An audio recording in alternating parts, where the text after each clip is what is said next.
नमस्कार,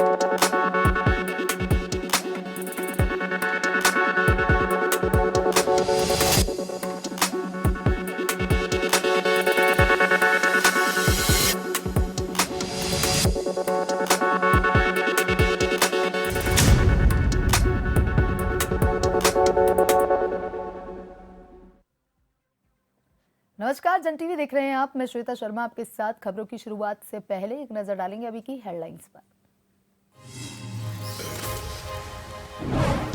हल्द्वानी में सड़क सौंदर्यीकरण का मामला उत्तराखंड हाईकोर्ट ने दिए सरकार को मानक पेश करने के आदेश। व्यापारियों की याचिका पर 2 दिसंबर को अगली सुनवाई।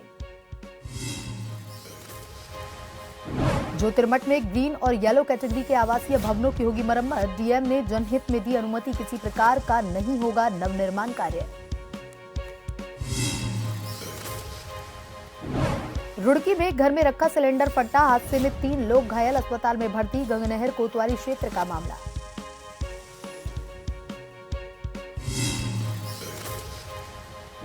मसूरी में वोटर लिस्ट में नाम नहीं होने पर हंगामा, लोगों ने नगरपालिका में काटा बवाल। बीएलओ पर राजनीति से प्रेरित होकर काम करने का आरोप। दिल्ली की प्रदूषित हवा से बचने का जत्न, पहाड़ों का रुख कर रहे पर्यटक। नैनीताल में स्वच्छ हवा का उठा रहे लुत्फ।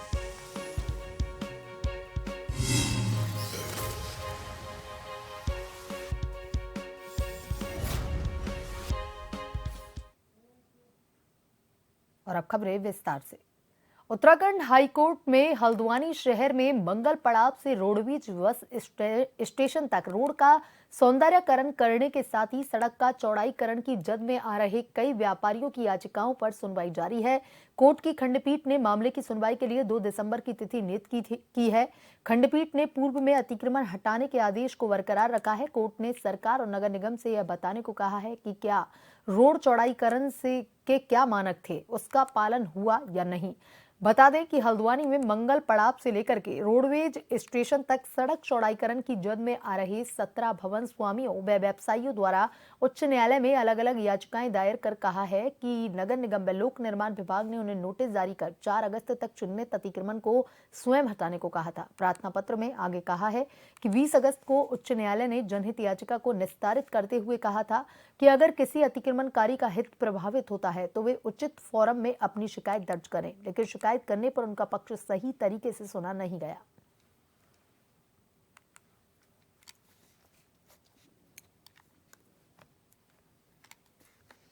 याचिका काफ़ी समय से माननीय न्यायालय के समक्ष लंबित है, जो कि हल्द्वानी के सड़क चौड़ीकरण से संबंधित है, जिसकी जद में कई लोग ऐसे जिनके पास में भूमिधरी श्रेणी 1 की है, कई लोग के पास फ्री होल्ड है और कुछ नगर निगम के जो किराएदार हैं उनकी वहाँ पर दुकानें हैं। माननीय न्यायालय के समक्ष आज एक बार पुनः बहस हुई और माननीय न्यायालय ने कुछ सुप्रीम कोर्ट के जजमेंट थे जो कि दूसरे पक्ष को पढ़ के आने के लिए कहा, तथा यह भी कहा कि चौड़ीकरण के क्या मानक और क्या आधार हैं, तथा ये चौड़ीकरण की एक्सरसाइज करने से पहले क्या सारे के सारे जो एक्सरसाइज थी उससे पहले पूरी कर ली गई है या सीधे इस तरह के नोटिस लोगों में दे दिए गए।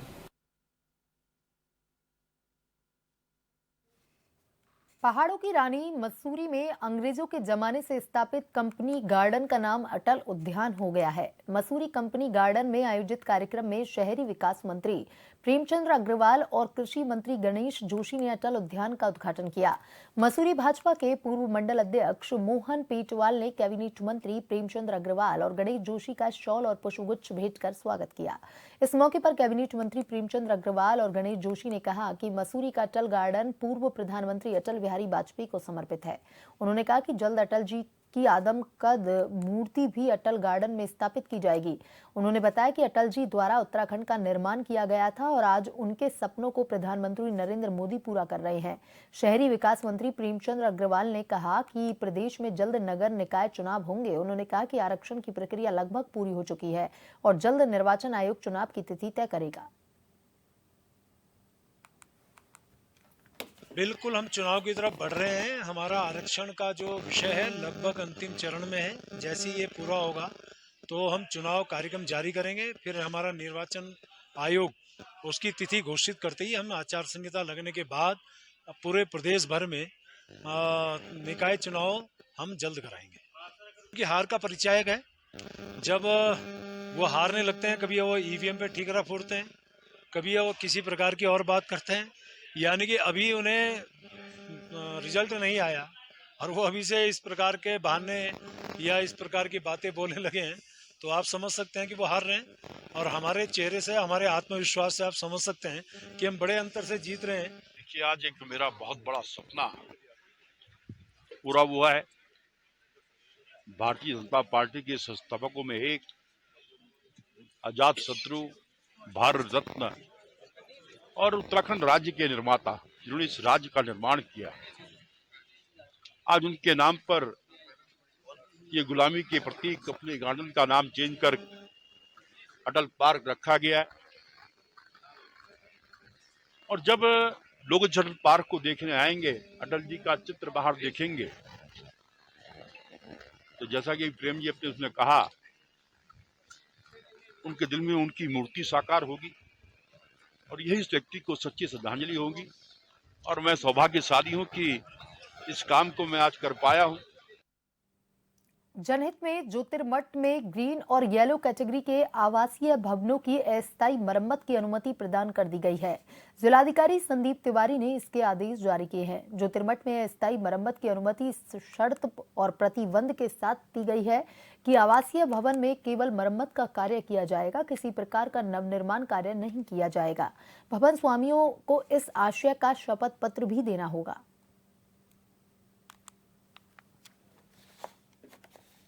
जो हमारी बैठक हुई थी जोशीमठ में मूल निवास संघर्ष समिति के साथ, और उसमें सचिव आपदा और आयुक्त गढ़वाल भी मौजूद रहे थे, तो वहाँ सबकी सहमति से ये निर्णय हुआ था कि शीतलहर को देखते हुए वहाँ पे जो येलो और ग्रीन कैटेगरी के आवास हैं जिनको CBRI ने चिन्हित किया था, जिसमें कि 482 येलो कैटेगरी के हैं और करीब 280 ग्रीन कैटेगरी के हैं, जिनमें आंशिक दरारें हैं, खिड़कियां टूटी हैं, तो शीतकालीन लहर को देखते हुए यह निर्णय लिया गया है कि वह जो भी अपना हल्का मरम्मत का कार्य करवाना चाह रहे हैं वो इस आशय का प्रमाण पत्र तहसील में जमा करेंगे स्टाम्प पेपर में कि वे कोई भी नया निर्माण नहीं करेंगे, केवल मरम्मत कार्य करेंगे इन 2 कैटेगरी के आवासों में, तो उनको अनुमति दे दी जाएगी। तो जनहित में ये फैसला लिया गया है। गंगलहर कोतवाली क्षेत्र के अंबर तालाब में एक मकान में आग लग गई। सूचना मिलते ही फायर ब्रिगेड की गाड़ियां मौके पर पहुंच गईं। घर में रखे सिलेंडर फटने से 3 लोग घायल हुए हैं, जिन्हें अस्पताल में भर्ती किया गया है। घायलों ने बताया कि घर में कई और सिलेंडर भी रखे थे, जिनको समय रहते नीचे उतार दिया गया था। एक बड़ी घटना होने से टल गई, क्योंकि आबादी वाले इलाके में हादसा हुआ है।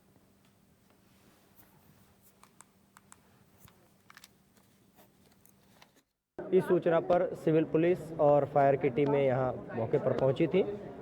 उनके द्वारा तत्परता से कार्य करते हुए पूरे आग पर काबू पा लिया गया है। किसी भी तरह की कोई गंभीर जनहानि की कोई बात नहीं आई है। 1-2 लोगों को यहाँ सामान वगैरह निकालने के क्रम में और चीज़ें ठीक करने के क्रम में हल्की फुल्की चोटें आई हैं, जिन्हें प्राथमिक उपचार हेतु अस्पताल रवाना किया गया है। स्थिति नियंत्रण में है, आग पर काबू पा लिया गया है। चंपावत में विश्व मत्स्यिकी दिवस के अवसर पर जिला कार्यालय सभागार में अपर जिलाधिकारी हेमंत कुमार वर्मा की उपस्थिति में कार्यक्रम का आयोजन किया गया। इस अवसर पर अपर जिलाधिकारी ने सभी को विश्व मत्स्यिकी दिवस पर बधाइयां दी। मत्स्य विभाग चंपावत द्वारा प्रकाशित पुस्तिका जनपद चंपावत में मत्स्य पालन के नए आयाम का विमोचन किया। उन्होंने कहा कि इस पुस्तिका के माध्यम से विभिन्न जानकारियां उपलब्ध करवाई गई हैं, जो किसानों को आवश्यक जानकारी प्राप्त करने में सहायक होंगी।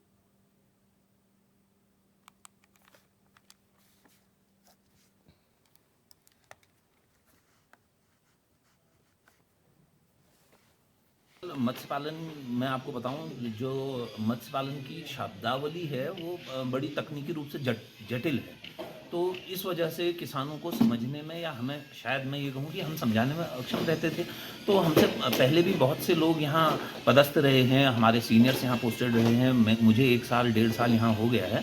तो इसके दृष्टिगत मैंने ये देखा कि जनपद चंपावत की में थोड़ा बहुत जो है भाषा का अंतर है, इस वजह से ये पुस्तक हमें संकलित करनी पड़ी। इसमें किसी विशेष का योगदान नहीं है, ये संपूर्ण जो मुझसे पहले भी पदस्थ रहे, मेरे साथ पदस्थ हैं और मेरे बाद भी हों शायद, तो इसमें कुछ संशोधन वो करना चाहें तो करें। तो उस संदर्भ में ये पुस्तक हमने संकलित करी और इसका विधिवत विमोचन करना था डीएम साहब के द्वारा, लेकिन वो राजस्व परिषद की बैठक में व्यस्त थे, तो उनके प्रतिनिधि के तौर पर अपर जिलाधिकारी महोदय द्वारा उस पुस्तक का विमोचन किया गया है।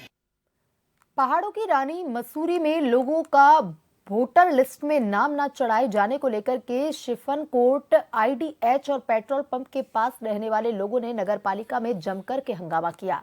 वीएलओ ममता राव के खिलाफ जमकर नारेबाजी की गई। इस मौके पर लोगों ने अधिशासी अधिकारी तनवीर मारवाहा से मुलाकात कर वीएलओ ममता राव और राजनीति से प्रेरित होकर काम करने का आरोप लगाया। उन्होंने कहा कि ममता राव द्वारा लोगों को बेवजह परेशान कर उनसे बिजली पानी के बिल मांगे जा रहे हैं और वोट न चढ़ाए जाने को लेकर के बात कही जा रही है, जिसका वह पुरजोर तरीके से विरोध कर रहे हैं। उन्होंने कहा कि अगर उनका नाम वोटर लिस्ट में नहीं चढ़ता है तो वह इसको लेकर के उग्र आंदोलन भी करेंगे।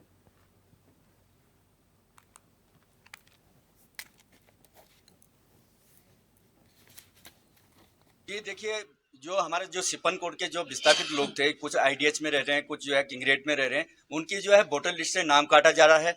जब कल हम बेलो से मिले तो बेलो का कहने का मतलब है कि मैं इनमें से एक भी नाम नहीं चढ़ाऊंगा, आप पानी का बिल दो, आप जो है लाइट का बिल दो, जबकि वहां पे पानी नहीं है, लाइट नहीं है। वो खोप में गौशाला में ये लोग बैठे हुए हैं, ये लाइट का बिल और पानी का बिल कहाँ से देंगे? इन्होंने जो है हाथ रिक्शा उन्मूलन के तहत 1996 से और अभी तक ये यहाँ पे हैं। हाथ रिक्शा इन्होंने खींचा, डंडी कंडी इन्होंने यहाँ पे बोगी। हमारे बाल बच्चे यहाँ पे ग्रेजुएशन हो गए हैं और तब भी हमसे प्रूफ मांगा जा रहा है, जबकि यहाँ का बच्चा बच्चा जानता है कि ये सारे रिक्शा वाले हैं और ये जो है शिफनकोट के विस्थापित लोग हैं।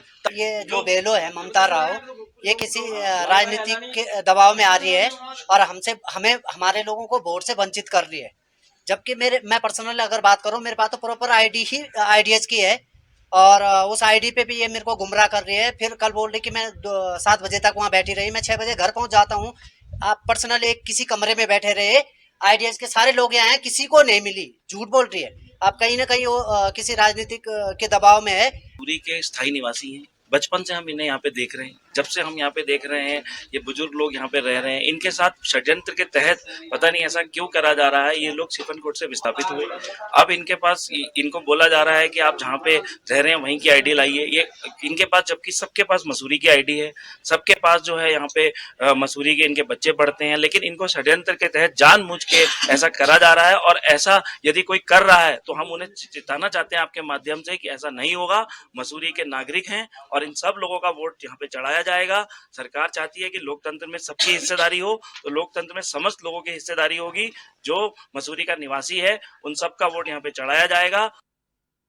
सरोवर नगरी नैनीताल में पर्यटकों की हल्की भीड़ देखने को मिल रही है। पर्यटक दिल्ली की प्रदूषित हवा से बचने के लिए पहाड़ों का रुख कर रहे हैं और यहाँ की स्वच्छ हवा का आनंद ले रहे हैं। नैनीताल हमेशा से ही पर्यटकों की पहली पसंद रहा है। नैनीताल और आसपास के क्षेत्रों में पर्यटकों की हल्की भीड़ पहुंचे तो यहाँ के कारोबारियों के चेहरे भी खिल उठे हैं। दिल्ली समेत अन्य क्षेत्रों में बढ़ते प्रदूषण और जहरीली हवा से बचने के लिए पर्यटक नैनीताल और आसपास के पहाड़ी क्षेत्रों का रुख कर रहे हैं। पर्यटक पहाड़ों की स्वच्छ हवा का आनंद ले रहे हैं, साथ ही नैनीताल पहुंचकर के नौकायान का लुत्फ भी उठा रहे हैं। इसके साथ ही स्नो व्यू पॉइंट, हिमालय दर्शन और 12 पत्थर में भी घूमने निकल रहे हैं। पर्यटकों के यहाँ पहुंचने से स्थानीय व्यापारियों के चेहरे खिल उठे हैं।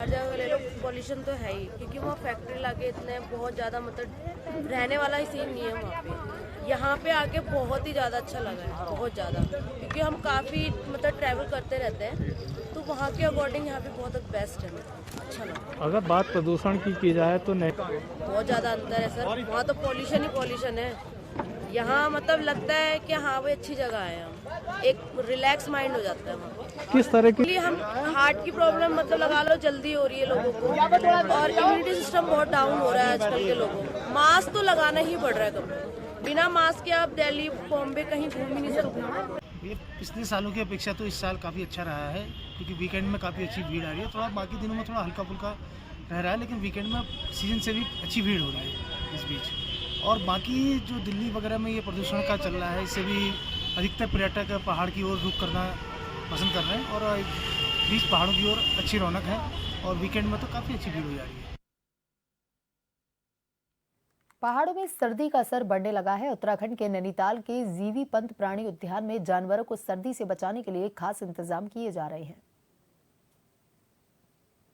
उत्तराखंड के नैनीताल में जीवी पंत प्राणी उद्यान ने इस सर्दी में जानवरों को गर्म रखने के लिए खास डाइट और मौसम अनुकूल शेल्टर की शुरुआत की है। चिड़ियाघर के अधिकारियों का कहना है कि बाघ और तेंदुए जैसे मांसाहारी जानवरों को उनके नियमित मांस वाले भोजन के अलावा अंडे भी खिलाए जा रहे हैं, जबकि भालू और लाल पांडा जैसे शाकाहारी जानवरों को शहद और चावल का हलवा दिया जा रहा है। जो हमारे लेपर्ड और टाइगर है उसमें हमने अंडे बढ़ा दिए गए हैं और जहाँ रेड पांडा और वो है उसमें शहद की मात्रा ज़्यादा कर दी गई है। और जो हमारे ये वो है विजेंट्स में हमने तिरपाल से ढक दिया है और ताकि और फ्लोर की व्यवस्था की गई है ताकि उनको ठंड महसूस ना हो। और अन्य जो हमारे गोट एनिमल के जानवर हैं उसके उसमें गुड़ की व्यवस्था करी गई। अधिकारियों का कहना है कि खाने में बदलाव से पशुओं की पोषण संबंधी जरूरतें पूरी होती हैं और उन्हें ठंड से लड़ने में मदद मिलती है। आहार में बदलाव के अलावा पशुओं को गर्म रखने के लिए उनके बाड़ों में हीटर भी लगाए गए हैं। हर सीजन में सीजनल अरेंजमेंट रहते हैं कुछ हमारे, जैसे मान लीजिए गर्मियों में और जाड़ों में। तो अभी बेसिकली जैसे जाड़ों का सीजन आ रहा है तो जाड़ों में क्या रहता है कि जो हमारे कार्निवोर्स हैं उसमें जो हमारा रेगुलर बेसिस पे जो मीट चलता है उसमें हम जो भैंसा होता है उसके साथ हम डाइट में एग को इंट्रोड्यूस कर देते हैं। तो बेसिकली एग से क्या होता है जो फैट होता है थोड़ा एक्स्ट्रा मिल जाता है एनिमल को। तो और बाकी जितने भी हमारे एनक्लोजर्स है कार्निवोर के बेसिकली उन सब में हमने ब्लोअर्स और हीटर्स इंस्टॉल कर रखे हैं। देश के कुछ ऊंचाई वाले चिड़ियाघरों में से एक नैनीताल चिड़ियाघर सर्दियों के दौरान बड़ी संख्या में पर्यटकों को आकर्षित करता है। लेसडाउन विधानसभा क्षेत्र से भाजपा के विधायक दिलीप रावत और कांग्रेस के वरिष्ठ नेता हरक सिंह रावत के बीच की तल्खी किसी से छुपी नहीं है। अक्सर दोनों ही नेता एक दूसरे के खिलाफ जुबानी हमले में परहेज नहीं करते। इसी क्रम में हरक सिंह रावत पर एक ऐसी ही टिप्पणी भाजपा विधायक दिलीप रावत ने की है।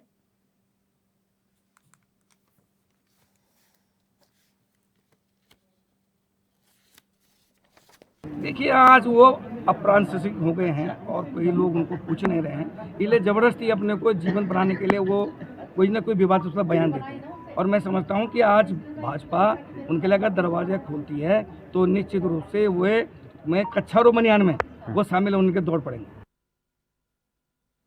उत्तराखंड में केदारनाथ विधानसभा के उपचुनाव के लिए 23 नवंबर को वोटों की गिनती होगी। यहाँ भाजपा और कांग्रेस में कड़ा मुकाबला बताया जा रहा है। दोनों ही राजनीतिक दलों ने अपनी जीत का दावा किया है। कांग्रेस के वरिष्ठ नेता प्रीतम सिंह ने कहा कि केदारनाथ विधानसभा चुनाव में कांग्रेस जीत हासिल करेगी। उन्होंने कहा कि क्षेत्र के लोगों में कैंपेन के दौरान सरकार के प्रति भारी नाराजगी देखी गई।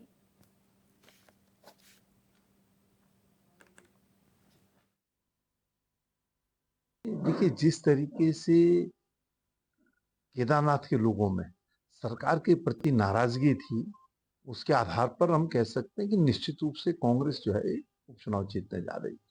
भाजपा इतनी बौखलाई हुई थी, हाथी निराश थी कि लोग जो है सीधे सीधे जो है भाजपा के लोगों के मुंह में ये कहने लग गए थे कि भाई आप यात्रा को सही तरीके से संचालित नहीं कर पाए, आप जो है केदारनाथ धाम को दिल्ली स्थापित करने का काम आप करते रहे, आपने जो केदारनाथ का सोना था उस प्रकरण में कोई जांच नहीं की, कोई बात आपने नहीं की।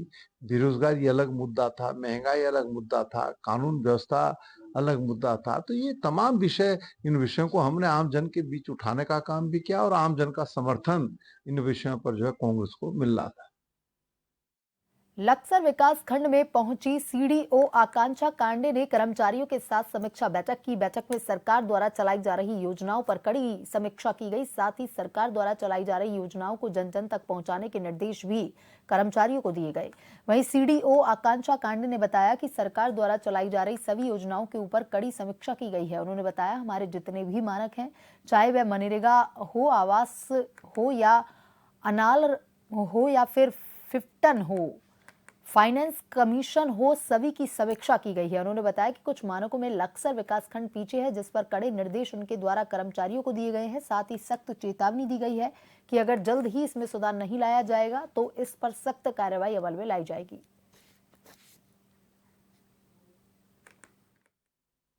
सभी योजनाओं के ऊपर बहुत कड़ी समीक्षा की गई है और सभी जितने मानक हैं, हमारे जितने की पॉइंट इंडिकेटर, उन सभी पे समीक्षा की गई है। चाहे नरेगा हो, चाहे आवास है, चाहे अनालम है, नीट की योजनाएं हैं, 15 फाइनेंस कमीशन है, सभी की समीक्षा की गई है।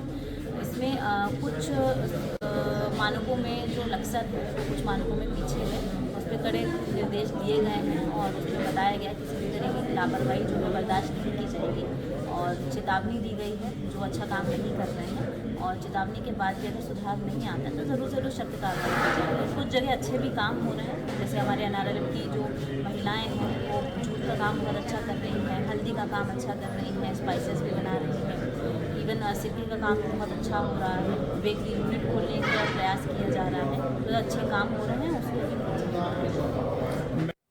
मंगलोर के लिब्बरहिड़ी गन्ना समिति के चेयरमैन का आज पूरे 5 साल का कार्यकाल समाप्त हो गया, जिसके चलते आज चेयरमैन प्रतिनिधि सुशील राठी ने गन्ना समिति में एक प्रेस कॉन्फ्रेंस कर अपने 5 सालों के कार्यकाल की उपलब्धि गिनवाते हुए कहा कि उन्होंने इन 5 सालों में सभी किसानों को समय पर गन्ना भुगतान करवाने और किसानों के बीमा की 3 लाख से बढ़ाकर 5 लाख करवाने की बात कही और उम्मीद जताई कि आगे भी गन्ना समिति में इसी तरह का कार्यकाल चलता रहेगा।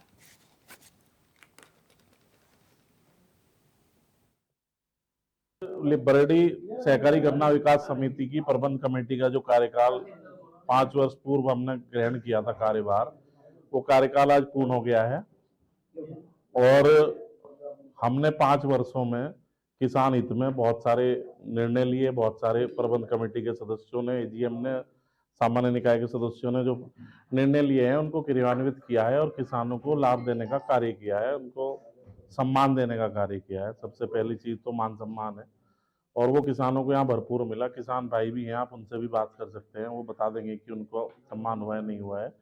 और कर्मचारियों के हितों का भी हमने ध्यान रखा है।